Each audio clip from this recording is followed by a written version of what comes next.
Looking for a free design tool that lets you create professional user interface and user experience designs? Well, in this video, I'll show you how to use Penpot for free in 2026.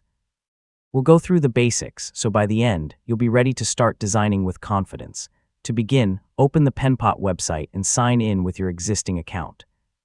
If you don't have one yet, you can quickly create an account using your email or another supported sign-in option.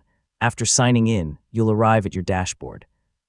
Click the New Project button, give your project a name, and create it. Projects help keep your designs organized and easy to manage. Inside your project, create a new design file.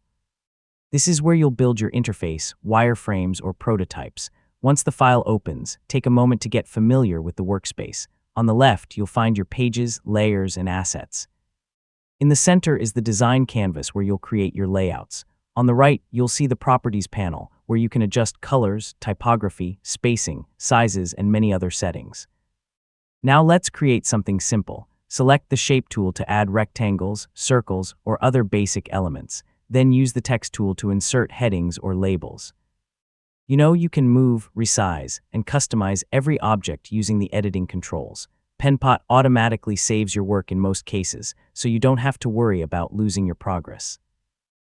If you want to collaborate with others, simply share your project and choose the appropriate permissions for your teammates, and that's it. Yeah, you've learned the basics of using Penpot for free in 2026. I mean, this is a great starting point before exploring more advanced features like reusable components, prototypes, and real-time collaboration. If this guide helped you, don't forget to like the video, subscribe for more tutorials, and thanks so much for watching.